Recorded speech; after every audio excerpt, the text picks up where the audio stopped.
میرے رب کی مجھ پر عنایت ہوئی، کہوں بھی تو کیسے عبادت ہوئی، حقیقت ہوئی جیسے مجھ پر عیاں، قلم بن گیا ہے خدا کی زباں، مخاطب ہے بندے سے پروردگار، مخاطب ہے بندے سے پروردگار، تو حسن چمن، تو ہی رنگ بہار، تو معراج فن، تو ہی فن کا سنگار، مصور ہوں میں تو میرا شاہکار۔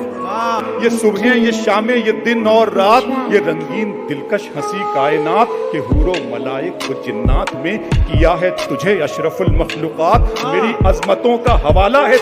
تو ہی روشنی ہے، اجالا ہے تو، فرشتوں سے سجدہ بھی کروا دیا کہ تیرے لیے میں نے کیا نہ کیا۔ یہ دنیا جہاں بزم آرائیاں، یہ محفل، یہ میلے، یہ تنہائیاں، فلک کا تجھے شامیانہ دیا، زمین پر تجھے آب و دانہ دیا، ملے آبشاروں سے بھی حوصلے، پہاڑوں میں تجھ کو دیے راستے، یہ پانی، ہوا اور یہ شمس و قمر، یہ موجے رواں، یہ کنارہ بھنور، یہ شاخوں پہ غنچے چٹکتے ہوئے، فلک پہ ستارے چمکتے ہوئے، یہ سبزے، یہ پھولوں بھری کیاریاں، یہ پنچھی، یہ اڑتی ہوئی تتلیاں، یہ شعلہ، یہ شبنم، یہ مٹی، یہ سنگ، یہ جھرنوں کے بجتے ہوئے جل ترنگ، یہ جھیلوں میں ہنستے ہوئے سے کمل، یہ دھرتی پہ موسم کی لکھی غزل۔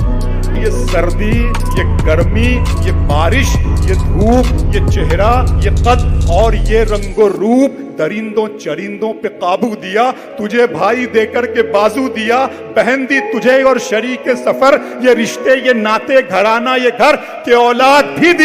دیے والدین، الف لام میم قاف اور عین غین، یہ عقل و ذہانت، شعور و نظر، یہ بستی، یہ صحرا، یہ خشکی، یہ تر، اور اس پر کتاب ہدایت بھی دی، نبی بھی اتارے، شریعت بھی دی، غرض کے سبھی کچھ ہے تیرے لیے، پتہ کیا کیا تو نے میرے لیے۔